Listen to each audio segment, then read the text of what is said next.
How's it going, everyone, and welcome to the #1 Raiders podcast in the world. This is the Raiders Daily. My name is Steven Michaels. The Oakland Raiders Hard Knocks episode 1 has just finished, and we are going to talk about it and talk about a whole bunch of other stuff.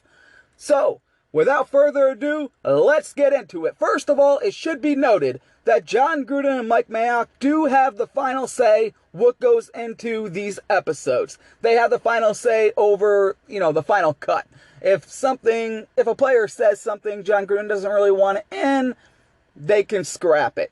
Now, I will say this. Let's just get the negative things out of the way first. This wasn't the best episode of Hard Knocks.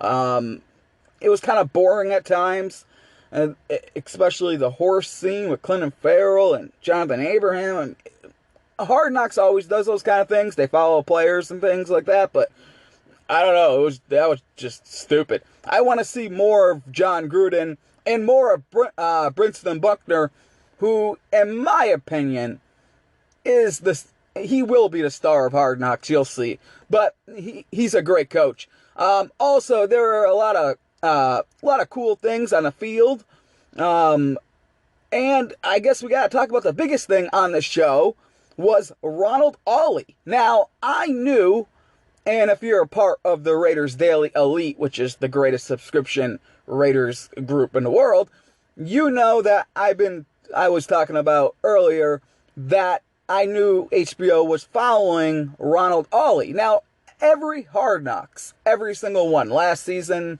with Cleveland, I believe, the year before, Tampa, they always follow an undrafted player. They follow his story, and they see if he makes the team. Well, I knew they'd been following Ronald Ollie from people.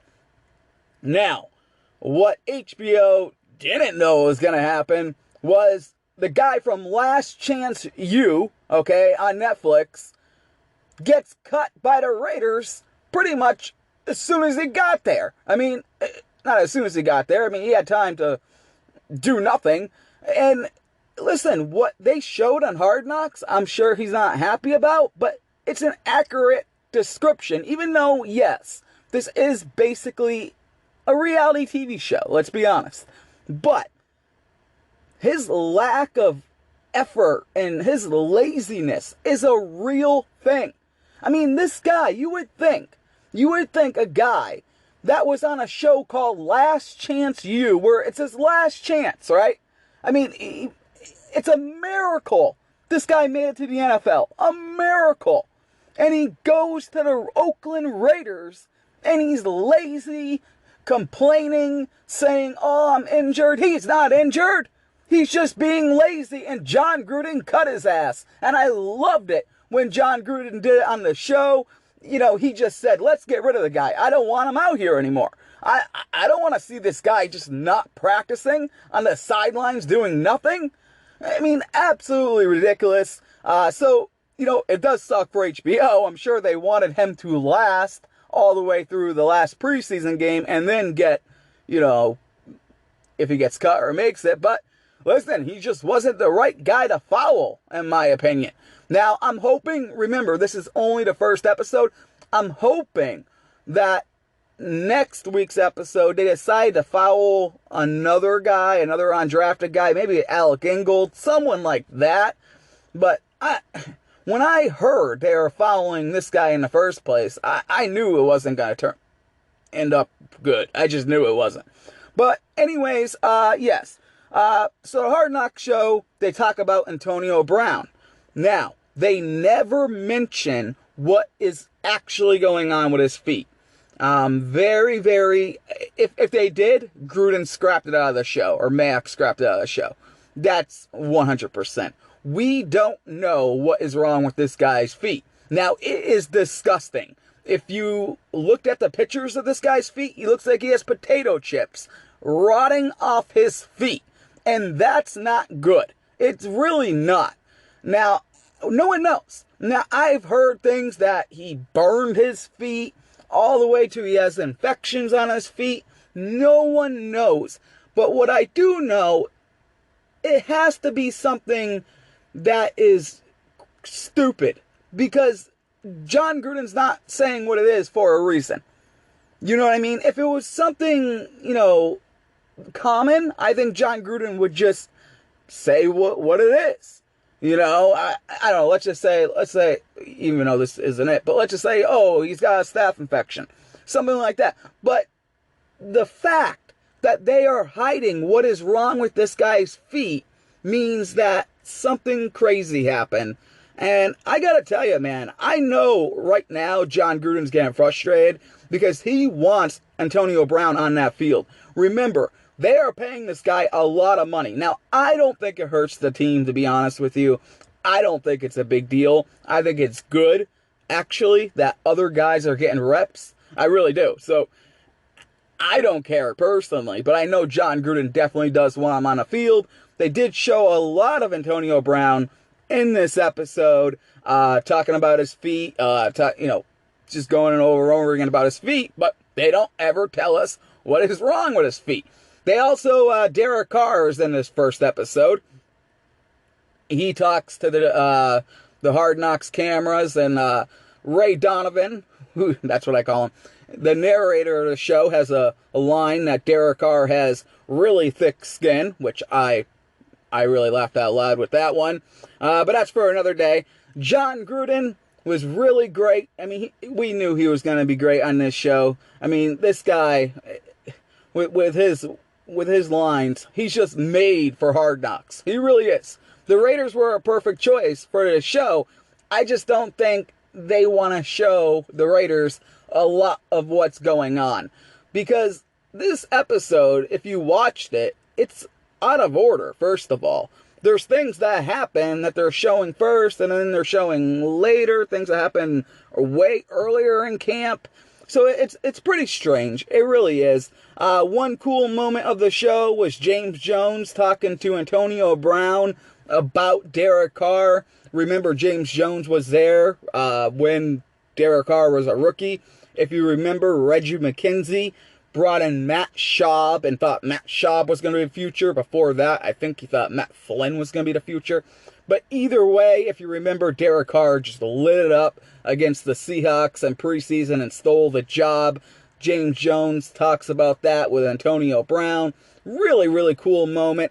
Derek Carr always looks fantastic in training camp. Now, of course, we got to wait until real football, Sundays, to see how he does throughout the season. But in training camp, the guy always looks on. He always looks fantastic. Now, back to the Hard Knocks episode here. Then they had a segment that, I gotta say was pretty boring with Clinton Farrell and Jonathan Abram with the horses. I guess, this is something John Gruden said, okay, let's just have them, show them ride horses. And he's just trying to get the most time off the field, I think. He doesn't want to show what's going on in those meetings. He doesn't want to show what he's talking to the team about. You see that when they had their first meeting, the coaches meeting with the players, they only showed about, 10 seconds of what John Gruden was saying. Now, like I said, John Gruden and Mike Mayock, they have the final say of what goes on in this show. Now, for the most part, like I said, yes, the Abram and Clinton Farrell stuff was really boring. It was, it was boring. But, what about the defensive line coach, Buckner? This guy, I'm telling you, keep on watching. He is going to be the star of Hard Knocks. He is going to be the star of this show. This guy, I know at practices, he gets on these guys' asses, and I know he's very vocal. He is, and he's funny as hell. He is going to be the star of this show. I have no doubt in my mind. Jonathan Abram, when he was on the field, him and Gruden's back and forth was pretty funny. I'm definitely on with Gruden on that, with that whole thing, though. Abram hitting guys when they're not in pads. I mean, what's the point? You're going to hurt someone. You don't want to hurt your own teammate. I understand this guy, is a hard hitter and stuff, but you're not really proving anything when you're hitting a guy with no pads on who's not looking at you, when you're blindsiding a guy. You're not proving much. You know what I mean? let's wait till you're on the field against an actual opponent and then hit those guys hard and then do all that. Then we'll say, yeah, you're a badass. But hitting your own teammates when they're not looking isn't really much. I know some fans will like that, but in reality, that's not cool, and no coach is going to like that. But either way, I think that guy has potential to be very, very good. We will see, like I said, who they foul next week. We don't know. This week was more of a introduction, basically. Like I said, highly edited. Somehow they got Cliff Branch, his death, R.I.P. Cliff Branch, by the way, should be in the Hall of Fame. They got that in the end of the episode, and that just happened. Like last week? I mean, very, very recent. So, I mean, this show was basically all the way down to the wire. They got that portion into the first episode. Like I said, they jumped around a lot in this first episode, which makes me think that they're going to use a lot of old footage, perhaps, for episode 2. And then stuff with the Rams, obviously. But I think we're going to see most of the Rams stuff maybe in episode 3, just because, you know, how television works. That's what I'm assuming anyways. I know they showed a preview for next week's episode and they showed the Rams, but we shall see. Speaking of the Rams and Hard Knocks, Jared Goff hates Hard Knocks. He's on the record saying it's terrible. He wouldn't wish it on his worst enemy of anyone being on Hard Knocks, and now that poor guy has to go on Hard Knocks again because the Rams, you know, they scheduled this scrimmage with the Raiders way before Hard Knocks was announced. But I gotta say, the Raiders are doing an excellent job as far as hiding things, not showing very much, showing just enough. You know, I'm sure all the fans thought it was cool. I thought it was cool. You know what I mean? I like to see stuff like that.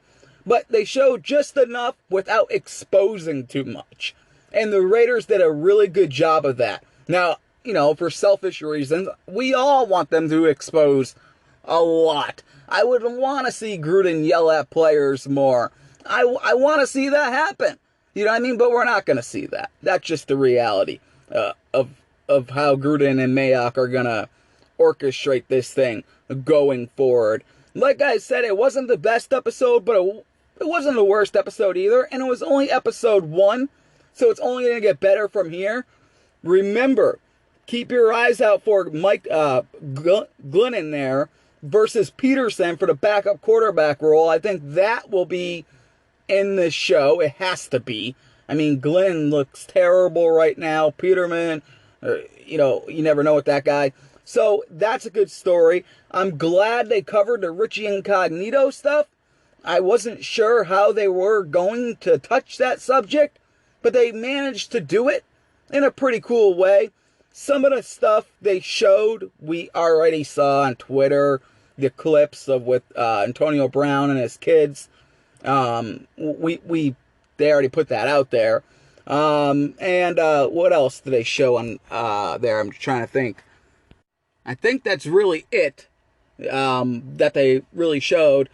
I know they did show Mark Davis and talking to all the former Raiders and things like that. That was a pretty cool moment at the end. Like I said, you know, the show was good. You know, I enjoyed it. I hope you guys did too. Now, let's talk about the Raiders and the off season while I have you guys here. So, anyways, just want to let you guys know they did show. I did like how they showed a 7-man sled on Hard Knocks. I always remember. I don't know if you guys do, but I always remember that clip of John Madden, and they played that clip of John Madden talking about the 7-man sled. That was really, really cool. It really was. Defensive tackles.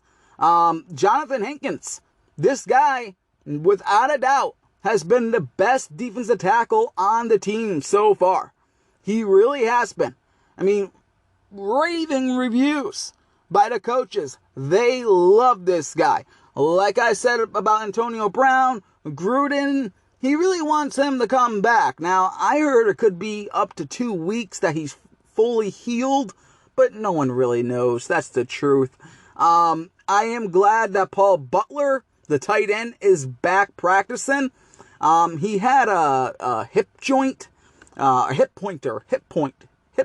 I don't know what the hell that is, but he had that, and but it seems like he's okay, and that's good because this guy's trying to make the team, and we'll see. I know his route running is questionable, but he did bulk up in the off season, so we'll gotta wait and see with him, and he's gonna have an opportunity here because Darren Waller, sorry, I'm fumbling over my words here. Darren Waller, he has a shoulder injury. Now, if it was game day, I'm sure Darren Waller could play, but the Raiders are not going to risk any injury with this guy. So, because he has a sprained AC joint, by the way, on his shoulder. So, with him being out, Paul Butler has a chance, to show that he can play, that he can make the final 53. I mean, it's guys like Paul Butler that are trying to make the roster. So it's going to be interesting. And even guys like Alec Ingold, when the Raiders, they're not moving on from Keith Smith yet. So if Keith Smith, let's say, is ready to come back in 3 weeks, Alec Ingold, he's got to impress right now. He's got to impress this coaching staff so much that they say, you know what, we don't need to bring this guy back, and we can release Keith Smith and save, $1 million, because that's what it is if they release them. Also, other guys that you got to watch out for. I mean, Eddie Vanderdoes.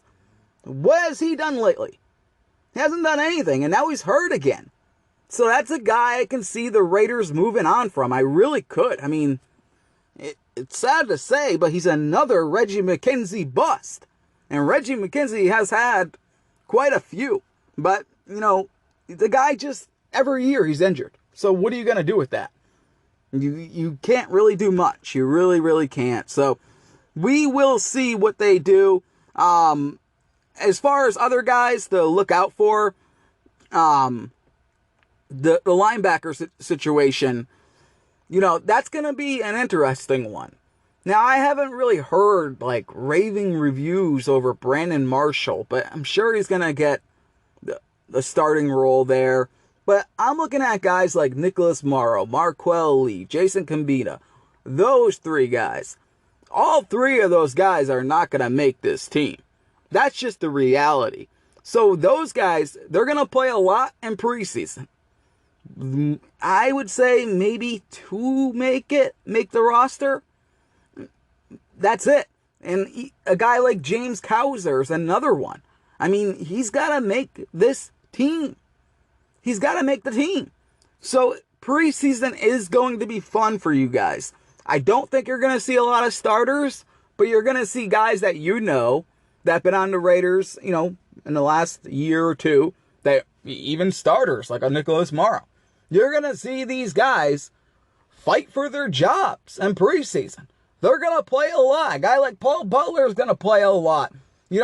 I would say Eddie Vanderdoes, but he's always injured, so he probably won't play. But you're going to see those linebackers. You're going to see all these guys fight for a job.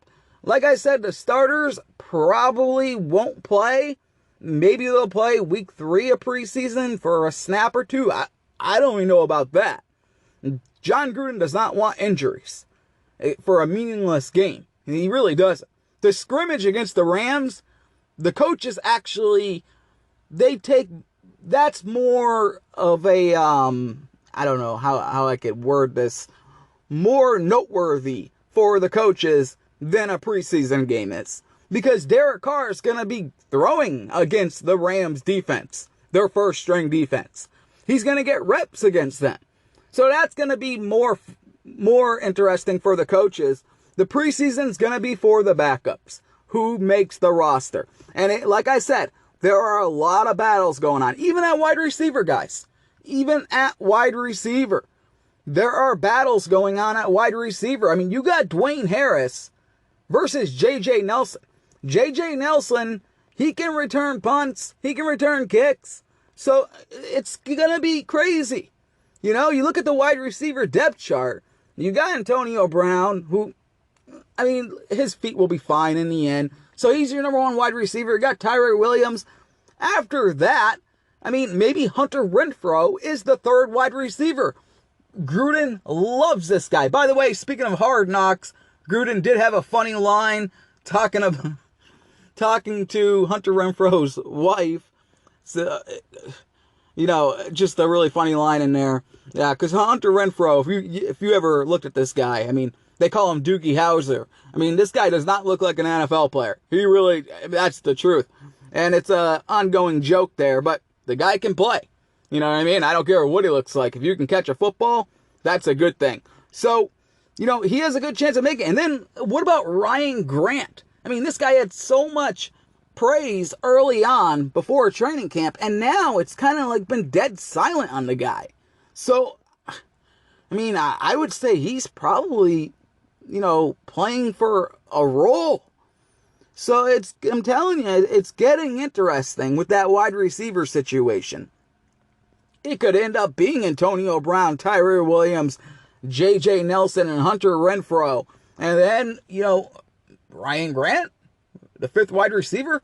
Who knows? Then you got the running back situation. Josh Jacobs is starting. You got Doug Martin and Jalen Richard. And then you got DeAndre Washington. Does DeAndre Washington make the team this year? Remember, last season, I know Gruden said, well, he had a lot of injuries.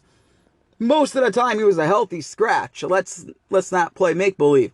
So, I mean, there's a lot of interesting players that are on the bubble, and we're going to have to wait and see what happens. And that's pretty much it. Before I end the show, I just want to say, I mentioned it earlier. I hope I said the right name. I do the shows live. But Cliff Branch did die, as you saw in Hard Knocks. And listen, this guy, I get very upset when I talk about things like this. But they did it to Kenny Stabler. They didn't put him in the Hall of Fame till after he died. I guarantee you that's what happens here. I guarantee you, with Cliff Branch, they put him in after the guy unfortunately passed away. And that makes me sick. It really, really does. And I worry they're going to do that with other Raider legends, like a Tom Flores. Tom Flores obviously should be in the Hall of Fame, Peter King, but he's not. And it's crazy. Now that they changed the rules, they got like 20 people who can get in now. They have other people that can vote. They have coaches that have a vote now. I'm thinking Tom Flores is going to get in next season. And I'm thinking Cliff Branch is going to get in very, very soon. But it's just unfortunate that he did not get in when he was alive. He was a great player. He really was. And it's just, he's one of the best wide receivers ever. You know what I mean? Like, it's incredible that he's not in the Hall of Fame. It makes me sick. And I'm going to get too angry talking about it. So I better end this show right now before I go nuts. But it's just ridiculous. It's just ridiculous. And what I don't like is that Peter King wrote about it. Oh, he's such a great player. I long believed Cliff Branch is a Hall of Fame wide receiver. Oh, you do, Peter King. Then why haven't you voted him in the past 20 years? Because you damn well know you've been keeping out Tom Flores year after year after year. And you damn well know you go around and you politic and you tell other writers, oh yeah, don't vote this guy in. And they all listen to you and they all kiss your ass, so these guys aren't in. You damn well know that. But of course, after someone dies, you say, oh, I always thought he should have been a Hall of Famer. You have a vote. You have a vote to put him in. And you have not put him in. That's what gets me upset. See, I told you I was going to go nuts. That's what gets me upset. Hypocrites like that. Hypocrites like Peter King. Those guys, listen, I know Raider fans say, oh, everyone's against us, the paranoid thing. Guess what? They are. That's the truth. That's the truth. I have nothing to gain in this. I am not a Raider fan. I just cover the Raiders, okay? And I love the Raiders from covering them. I know what goes on, people. And I'm telling you, people, especially old school pencil neck geek reporters, they hate the Raiders. They hate Al Davis, and they still take it out on Al Davis. Even though Al Davis has been dead for, years, they still take it out on the guys. They still take it out on these Raider legends that should be in there. Phil Villavano, he should be in there. I'm going crazy, so I might mispronounce names. But there are so many players that should be in there. Todd Christensen should be in the Hall of Fame. These guys, I mean, it's not even like a debate, especially when you talk about a Tom Flores. It's not a debate. The guy is the first minority head coach to win a Super Bowl, okay? I mean, he's won a Super Bowl at every level. A coach, a player, I mean, it just goes on and on. I mean, how on earth is he not in the Hall of Fame? Well, Peter King will tell you he's not in the Hall of Fame because he coached the Seattle Seahawks for 4 years and they didn't have good records in 4 years. At the end of his coaching career, by the way, he didn't have a good record. Okay, 4 years. I can go through coaches, the best coaches in the NFL right now, and find 4 years they didn't make the playoffs. I could. I mean, it's just ridiculous. And all it is bias because they don't want to vote Raider players in. It's reality, guys. So when I say it really is you guys, the Raider Nation versus the entire world, I am not joking. I'm not kidding around. That's the reality. But anyways, to end this show, yes, Hard Knocks has just wrapped up. We will do one of these after every single Hard Knocks episode. I'm going to do these a little bit later, though, in the night, so I can actually, study the show a little bit better instead of just watching it and jumping on here right away, because I forget stuff. So I'm sorry if I didn't remember every single thing that happened in Hard Knocks, because I just got done watching it. Usually, like a football game, I would watch 5 or 6 times and then have a whole bunch of notes. I have no notes. I'm just freestyling here. But anyways, it was a good show. Like I said, it wasn't the best one, but it was only the first episode. It's going to get better from here. I promise you. I think you're going to see a lot more Max Crosby. You're going to see a lot more. The rookies, obviously, are the story every year. So you're going to see a lot more of the rookies. They'll follow someone around. Like I said, they've been following around Antonio Brown still. So I'm sure he's still going to be a topic going forward. But with the scrimmage with the Rams, that's going to be a good episode. But next week, when we do this show, I'm going to start a little bit later. It'll still be on the same night, the podcast and the Hard Knocks. But I'm going to do it a little bit later so I can watch it twice and really write down everything. But everyone came off looking great in this show. And that's probably because of Mike Mayock. He's a genius. Derek Carr looked legit. Antonio Brown looked like a guy who, even though his feet are torn up and look like he has potato chips rotting off him, he's still practicing hard. Richie Incognito, even though he tried cutting off his dead father's head, comes off looking like a good guy coming back. Everyone just looked really good in this show. Jonathan Abram looked like a crazy man. Everyone just came off looking really, really, really good. Yes, they did hide stuff, obviously. It's very easy to tell.